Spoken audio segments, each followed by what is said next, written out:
देखो, एम्बिशियस होना एक अच्छी बात है, लेकिन ओवर एम्बिशियस हो जाना, वो अगर आप किसी फ़िल्म को लेकर हो, तो आपकी फ़िल्म किसी न किसी वे में भुगतने वाली है, उस चीज़ का अंदाज़ा आप लगा सकते हो। लाइक एग्ज़ाम्पल के तौर पे अगर देखा जाए तो बॉलीवुड की तरफ से मुझे कई सारी फ़िल्में दिमाग में आती है, जहाँ पर फ़िल्म को लेके जो विज़न था, मतलब जिस तरीके से फ़िल्म के लिए अप्रोच किया गया था एंड जिस तरीके से फ़िल्म को बनाया जा रहा था, जो कि बार-बार मीडिया में सर्कुलेट किए जा रहे कई सारे न्यूज़ आर्टिकल्स को पढ़ के समझ में आता है कि हाँ, मेकर्स या फिर प्रोड्यूसर या फिर डायरेक्टर किसी एक फ़िल्म को लेके बहुत ही ज़्यादा लाइक एम्बिशियस हो गए थे कि इस फ़िल्म को वो इस तरीके से बनाएँगे। तो उसका एट द एंड रिजल्ट ये रहा कि ना वो फ़िल्म ऑडियंस को पसंद आई और ना ही वो फ़िल्म किसी वे में क्रिटिक्स या फिर किसी भी तरीके का कल्ट क्लासिक वाला स्टेटस नहीं ले पाई। इसलिए चलिए, बिना वक़्त गवाए हम आते हैं सीधा मुद्दे पे एंड बात करते हैं इस फ़िल्म के बारे में। देखिए, मैं जब भी ऐसी किसी फ़िल्म के बारे में सोचता हूँ, तो जो सबसे पहला नाम मेरे दिमाग में आता है, वो है साल 2011 में आई शाहरुख खान की फ़िल्म रावण का। अब देखो, रावण क्यों नहीं चल पाई, रावण क्यों एक अच्छी फ़िल्म डेफ़िनेटली नहीं है, इस पर मैंने एक डिटेल्ड वीडियो बनाया है। लेकिन उसके अलावा एक और चीज़ पे अगर हम नोटिस करें, तो शाहरुख खान की जो फ़िल्म थी रावण, वो डेफ़िनेटली उसी ग्रेड में पड़ती है जहाँ पर शाहरुख खान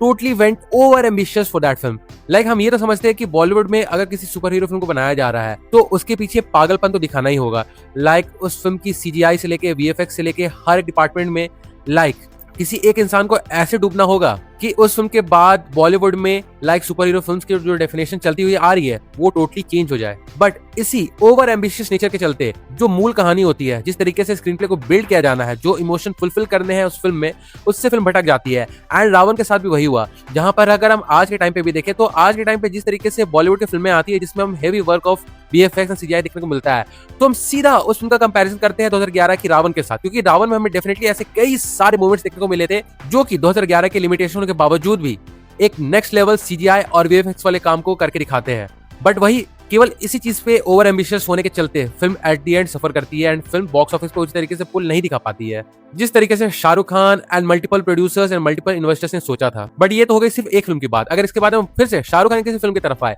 तो मुझे एक और फिल्म का नाम आता है मेरे दिमाग में, और वो है शाहरुख खान की फिल्म जीरो। जीरो को लेके मेरे दिमाग में कई सारे मेमोरीज आज भी अटैच है। लाइक उस वक्त किस तरीके का माहौल बना था, किस तरीके से उस फिल्म की हाइप बढ़ते जा रही थी, इन सारी चीजों के बारे में मुझे आज भी याद है। लेकिन अगर किसी एक वर्ड में मैं इसको डिफाइन करूँ तो यही बोलूंगा कि डिजास्टर, क्योंकि ये फिल्म भी अगेन ओवर एम्बिशियस नेचर के चलते एट द एंड सफर करी थी। क्योंकि मुझे आज तक याद है कि मैंने कहीं पे पढ़ा था लाइक किसी न्यूज आर्टिकल में ही कि जीरो फिल्म को जो कहानी थी वो कंप्लीट हुई भी नहीं थी and Shahrukh Khan started working in this film. Like इस फिल्म की स्क्रीन प्ले को पूरी तरीके से लिखा भी नहीं गया था एंड फिल्म की लाइव प्रोडक्शन में काम शुरू भी हो गया था। और अगर आप आज के टाइम पे भी फिल्म का टीजर, फिल्म का ट्रेलर देखोगे, तो वो सच में बहुत ही ज्यादा अपीलिंग लगता है। मतलब ऐसा लगता है कि अगर ये फिल्म बनेगी एंड थिएटर में आएगी तो ये फिल्म तबाही मचाएगी, जिसके कई सारे कारण हैं। जहां पर शाहरुख खान सबसे पहले एक डॉफ मतलब एक बौने के रूप में नजर आने वाले थे। उसके अलावा इस फिल्म में कई सारे एक्टर्स का एक इंपॉर्टेंट कैमियो भी हमें देखने को मिला था, जहां पर सबसे पहले कैमियो था सलमान खान का। लेकिन जब फिल्म थिएटर में आई एंड फिल्म जब अपने सेकंड हाफ को लेके किसी भी तरीके से सीरियस नहीं थी, मतलब ऐसा लग रहा था कि फर्स्ट हाफ तक तो फिल्म की कहानी लिखी गई है,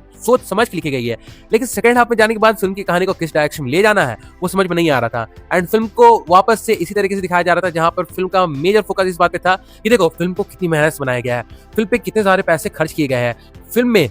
किस तरीके की हॉलीवुड लेवल की like camera movement, CGI, VFX, इन सारी चीजों का काम किया गया है, लेकिन फिल्म की कहानी ना। और उसके चलते ये फिल्म भी सफर करती है बॉक्स ऑफिस पे, जिसके चलते शाहरुख खान को 4 सालों का लंबा ब्रेक लेना पड़ता है। वेल अगर इसके बाद हम बात करें तो मेरे दिमाग में एक फिल्म आती है जिसका नाम है जग्गा जासूस। देखो इस फिल्म को मैं पहले शो पे नहीं, लेकिन पहले दिन मैं इस फिल्म को देखने के लिए थिएटर में ही गया था। अब मैंने फिल्म का ट्रेलर देखा था एंड फिल्म लाइक अच्छे खासे टाइम से बन रही थी। लाइक इस फिल्म को बनाना जब शुरू किया गया था तब रणबीर कपूर एंड कैटरीना कैफ रिलेशनशिप में थे, लेकिन फिल्म के बनने तक एंड फिल्म के बनने के बाद जब फिल्म रिलीज होने वाली थी तो फिल्म के लाइक प्रमोशन के टाइम आने तक रणबीर कपूर एंड कैटरीना कैफ का ब्रेकअप भी हो गया था एंड कई सारे और चीजों में ये फिल्म फंसती हुई चली गई थी, जिसके चलते ये फिल्म डिले पे डिले हो जा रही थी एंड फाइनली ये फिल्म समर में रिलीज हुई थी। अब देखो मैंने फिल्म के कई सारे गाने सुने थे एंड मैंने फिल्म का ट्रेलर भी शायद देखा ही था, तो मुझे ये फिल्म ठीक लग रही थी, मतलब लग रहा था कि हाँ हम इस फिल्म को देख सकते हैं। लेकिन फिर क्या हुआ, जब मैं इस फिल्म को देखने के लिए गया तो वहां पर भी मैंने एक रिजल्ट को देखा कि ये फिल्म भी ओवर एम्बिशियस नेचर के चलते भुगत रही है। क्योंकि देखो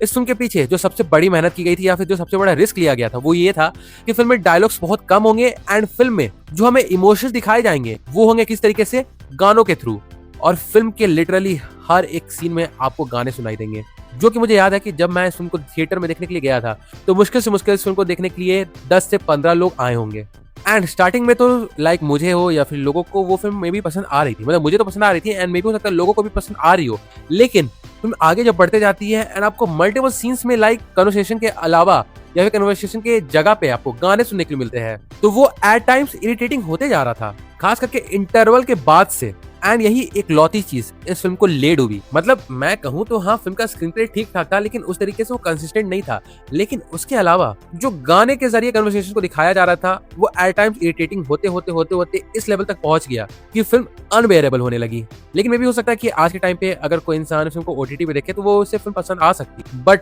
back when I watch this film in theatre, तो मैं भी काफी ज्यादा स्केप्टिकल हो गया था इस फिल्म के सक्सेस को लेकर कि ये film at the end box office पे वर्क कर पाएगी या फिर नहीं। लेकिन जब इसका रिजल्ट देखने को मिला एंड जब भी पता चला कि हाँ, ये फिल्म एट द एंड सफर करी बॉक्स ऑफिस पर, which ultimately gave this film a disaster tag at the box office. और ये भी एक क्लासिक केस बन गया कि कैसे एक ओवर एम्बिशियस नेचर किसी एक फिल्म को फिर से बर्बाद कर सकता है। वेल, इसके बाद देखा जाए तो ऐसी कई सारी और फिल्में जैसे रंगून हो गई, या फिर ठग्स ऑफ हिंदुस्तान हो गई, या फिर मोहनजोदारो हो गई। लेकिन अगर इन्हीं किसी फिल्मों में से किसी एक फिल्म के बारे में मुझे फिर से बोलना हो तो मैं इस फिल्म को चुनूंगा, जिसका नाम है ऋतिक रोशन की फिल्म मोहनजोदारो। अब देखो, मुझे पूरी अच्छी तरीके से याद है कि ऋतिक रोशन की ये फिल्म क्लैश हुई थी अक्षय कुमार की फिल्म रुस्तम के साथ। अब इस फिल्म को लेके मेरे पास एक अच्छा खासा किस्सा है। लाइक इन दोनों फिल्मों में से मुझे कौन सी फिल्म देखनी चाहिए, ये मैं सोच रहा था उस वक्त। अब मैंने ये सोचा कि मैं एक बार थिएटर में जाता हूँ, वहां पर जाकर मैं देखूंगा कि किस फिल्म के टिकट्स अवेलेबल है, किस फिल्म की टिकट मिलेगी, मैं उस फिल्म को देख लूंगा।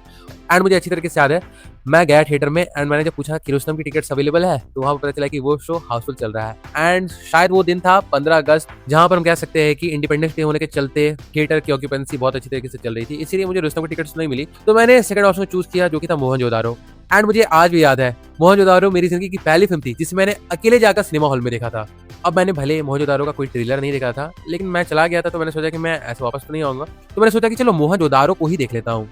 अब मैं सच बताता हूँ, मैंने उस फिल्म को जब पहली बार बड़ी स्क्रीन पे देखा तो मुझे वो फिल्म लिटरल पसंद आई थी। और फिर जब मैं घर आया और मैंने घर आके कई सारे रिव्यूज को चेक किया, तो मैंने देखा कि कई सारे लोग उस फिल्म को बैश कर रहे हैं, जहां पर मेजर कारण है उस फिल्म में जिस तरीके की लाइक कॉस्ट्यूम को यूज किया गया है, जो कि बहुत ही अनऑथेंटिक लग रहा है। फिल्म की डायरेक्शन को लोग जज कर रहे हैं, फिल्म की म्यूजिक को भी लोग जज कर रहे हैं, और उसके अलावा कई सारे और क्रिटिसिज्म। और वहीं दूसरी तरफ अक्षय कुमार की फिल्म रुस्तम को लोग बहुत ज्यादा पसंद कर रहे थे, जहां पर क्रिटिक्स की तरफ से भी उस फिल्म को अच्छा खासा रिस्पॉन्स देखने को मिल रहा था और ऑडियंस की तरफ से तो था ही। और उस वक्त अक्षय कुमार का दौर भी बहुत अच्छा चल रहा था। एंड अल्टीमेटली ऐसे कई कारणों के चलते मोहनजोदारो क्लैश हार गई एंड वो फिल्म एक फ्लॉप फिल्म रही बॉक्स ऑफिस पे। जहां पर मेरा ओपिनियन मानो तो जैसे मैंने बताया कि मुझे वो फिल्म पसंद आई थी, लेकिन फिर भी जिस तरीके से लोग उस फिल्म को डिस्क्राइब कर रहे थे कि वहां पर भी जो फिल्म के डायरेक्टर थे आशुतोष गौरीकर, वो फिल्म को लेकर कुछ अलग लेवल की लाइक अगेन से मैं उस वर्ड को यहाँ पे बोलना चाहूंगा, एम्बिशियस नेचर को लेकर चल रहे थे, जहां पर वो फिल्म को इस तरीके से बनाना चाहते थे कि वो फिल्म इंडियन सिनेमा की हिस्टोरिकल एपिक्स वाली फिल्म की लिस्ट में शुमार हो जाए, मतलब बेस्ट हिस्टोरिकल फिल्म्स वाली लिस्ट में